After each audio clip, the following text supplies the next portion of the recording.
Mrs. Kennedy, I want to thank you for letting us visit your official home. This is obviously the room from which much of your work on it is directed. Yes, it's attic and cellar all in one.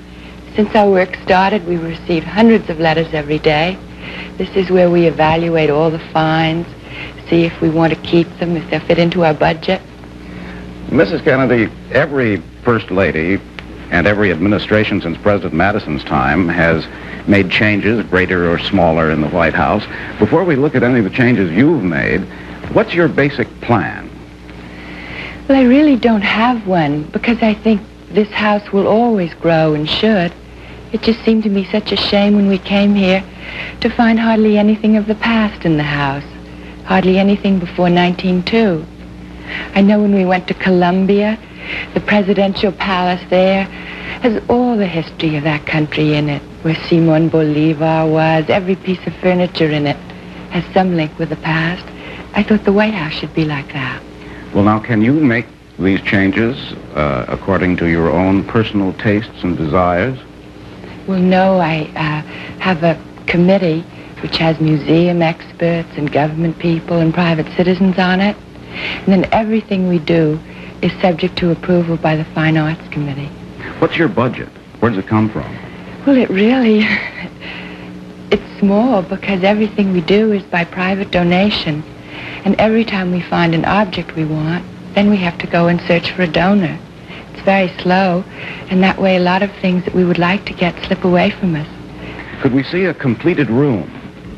Yes, the diplomatic reception room is right here, if you'd like to see that. What is the diplomatic reception room used for besides receiving diplomats? Well, it's the room that people see first when they come to the White House. Everyone who comes to a state dinner here comes through it and leaves by it. So I think it should be a pretty room. It's the way I came in, and it's a beautiful room. The wallpaper is magnificent. Yes, this is wallpaper that was printed in France about 1834. It's all scenes of America. Niagara Falls, New York Harbor, Indians, West Point. I think the colors are marvelous. They are. When was it printed? In the beginning of the 19th century. And does most of the rest of the furniture in the room come from that same time? Yes, very much that period. It's all quite unified in this room. Well, Mrs. Kennedy, this is the East Room pretty much as Americans have known it now for 60 years. Obviously, you haven't felt that you had to make any great changes in it. No, I think it's lovely. I hate to make changes, really, so when you find a room like this, it's wonderful. This piano brings to mind that this is the part of the White House where you have the musical affairs. That's right. This piano was designed by Franklin Roosevelt with the eagle supports. And this is the end of the room where Pablo Casals played for us, where we had a portable stage built when we had the Shakespeare players. Isn't that the famous Gilbert Stuart portrait of George Washington? That's right. That's the oldest thing in the White House, the only thing that was here since the very beginning. The government set a rather interesting precedent when that picture was painted. They commissioned the finest living artist of the day to paint the president, and then they gave it as a gift to the White House. I often wish they'd followed that, because so many pictures of later presidents are by really inferior artists. There is another Gilbert Stuart portrait of Washington in the cabinet room. It was given by the Charles Paysons in memory of their son. Is there anything else of great historical interest in this room? Well, there's more about this picture, which is rather interesting. Gilbert Stuart painted the head from life, and then the body was painted by people in his atelier, which was a common practice in the 18th century. And then Dolly Madison, when the White House was burned by the British in 1814, managed to save it, along with a cartload of furniture and documents, which have been invaluable to us in our research. I think that is of historical interest. And this is the corridor that leads across the White House to the State Dining Room. That's right. I rather love this hall. It has all the colors one thinks of when one thinks of the White House. Red and white and blue and gold. It also has 4 of the best American pictures which have been loaned to us for the White House, including the only of the Gilbert Stuart of John Barry, who founded the Navy. Well, this is the part of the White House that most people think of as the main entrance, the one on Pennsylvania Avenue. That's right. It's through this door that all the heads of state come. And this is where the president meets them. And here's where the Marine Band plays. They have ruffles and flourishes. Then hail to the chief. And then there's a receiving line. And then everyone goes into dinner here in the state dining room. This is the same entrance as it was in 1881 when President Arthur had it redone. This was before the time of central heating. And to keep the drafts out, Chester Arthur commissioned Louis Tiffany to build this elaborate glass screen. It may have kept the wind out of the White House, but the screen kept the main corridor dark. This is the corridor we just passed through, about 1887. The doors lead to the state dining room. This state dining room symbolizes your duties as an official hostess. Do you serve many meals here? Yes, this is where all the state dinners and lunches are given. Can seat 102 people, though the table now is not set up for that many. Are there many state dinners? Yes, there are. There were almost 2 a month last year. Tell me about the silverware and the china, Mrs. Kennedy. Well, it's not silver. It's all gold or vermeil. They used to use Monroe's knives and forks, but so many of them have been lost, so they've been copied. And the china is the Eisenhower gold china. You see, so many of the beautiful old services the presidents had were destroyed and broken, so now the Truman and the Eisenhower china is all that there's enough left of to use. And there is the beautiful Monroe centerpiece and his flower or fruit baskets and candelabra, all brought from France in 1817. And these glasses, they're ours. I wanted a very simple design so that the china and silver and glass would show up more. So I looked all over, and the prettiest ones I found came from West Virginia. And these pictures, there are 3 of them in this room, the 2 behind us here. Yes, these 2 are on loan from the Boston Museum of Fine Arts. All 3 pictures in this room are by Healy. There's Thomas Jefferson, a copy after Stuart. And then there's Daniel Webster, who didn't live here, but he visited the White House for 40 years.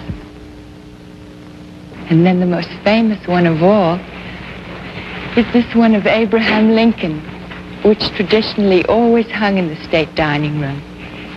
Healy was a contemporary of Lincoln, but he only saw him once, so he painted this picture from photographs.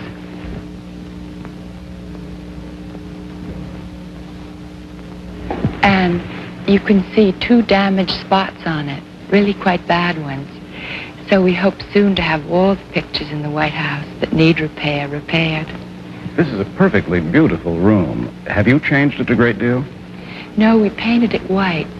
This room's interesting because it has the most architectural unity of any room in the White House. It's really all 1902, when Theodore Roosevelt did the great restoration with Stanford White and his firm, McKim White. The architecture, the consoles with the eagles, the furniture, the chandelier and the appliques. And it's interesting, people always think of Theodore Roosevelt with his stuffed animals and things.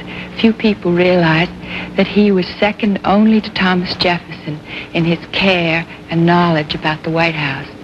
In fact, he designed the one thing which is missing here, which will soon be given to us, a superb mantle. McKim White had designed one with lion's heads, and Theodore Roosevelt said, no, the lion's not an American animal. So he designed it with buffalo heads of white marble, and McKim White now is copying that for us. So you'll soon see it here to replace this just simple molding that was put in 1948. And Mrs. Kennedy, on that fireplace, just under the mantel, there's an inscription which I found one of the most moving things in the White House. Yes, that's from the very first letter that was ever written from the White House. It was written by John Adams, the first president to live here, to his wife Abigail, when he'd only been here 2 days, in November 2nd, 1800. And in it he says, "I pray heaven to bestow the best of blessings on this house, and on all that shall hereafter inhabit it. May none but honest and wise men ever rule under this roof." It was Franklin Roosevelt who loved that prayer and had it put on the mantelpiece. Mrs. Kennedy, I know that after a dinner in the state dining room, it's customary to withdraw to the Red Room. May we? Yes, it's right here. It's one of the rooms that's used the most. So I'd like to show you what we've done to it. But before we go to the Red Room, you should look at this pier table. It's Empire, and it belonged to Joseph Bonaparte, Napoleon's brother, who came here after Waterloo. He lived in Bordentown, New Jersey, and had lots of his beautiful furniture with him. And his furniture was very important in transferring the French Empire style to America. This is lent to us by the Philadelphia Museum. Oh, this is the most brilliant of the rooms that we've seen. I can see why they call it the Red Room. What is the fabric? It's silk with a scroll border of gold. It's copied from an American Empire document. Everything in this room is Empire because the style of the room is dictated by the mantelpiece, which is Empire. This is one of the only 2 remaining mantels in the White House from 1817, after the fire. All the ones before were burned, and all the others in the house are either 1902 or 48. You see, it has the same Egyptian columns as the pier table we saw in the hall. That was because of Napoleon's Egyptian campaign and his desire to think of himself as a Roman emperor, have very heavy things. That's American Empire in furniture, not in politics. That's right. Then this room has a beautiful carpet. Which of these pieces have historical associations? Well, there are quite a few. This is Dolly Madison's sofa. That's Nellie Custis's sofa, George Washington's granddaughter. The most interesting are the pair of chairs by the desk. Not many people know that Mrs. Lincoln sold a lot of furniture after her husband's death because she was destitute. A lot that she'd bought and a lot of earlier furniture. Those chairs are way before Lincoln, either Van Buren or Tyler. And one of the ways that we get most of our furniture back is the people who got things at that sale. Those were a gift of Mrs. Edith McGinnis of Falls Church. I must say the generosity of those people is what makes us still have things that come back. So we're very lucky and grateful. I know that all the rooms in the White House have historical associations, but this room next to the state dining room must have been used so often. A great many things must have happened here. Yes, one thing that's interesting, President Hayes was sworn in here as president secretly at night because his was the closest election there ever was. And they didn't want the United States to be without a president for even a day. So while everyone was having dinner, they swore him in here. These pictures are good, too. That one behind you is a Civil War picture. Has that been in the White House long? No. Well, that's the picture that my committee to get pictures for the White House found for here. It's wonderful. It has such historic interest. Civil War Maneuvers by Wordsworth Thompson. It depicts the action at Edwards Ferry in Ball's Bluff, Virginia, in October 1861. I feel so strongly that the White House should have as fine a collection of American pictures as possible. It's so important, the setting in which the presidency is presented to the world, to foreign visitors, and American people should be proud of it.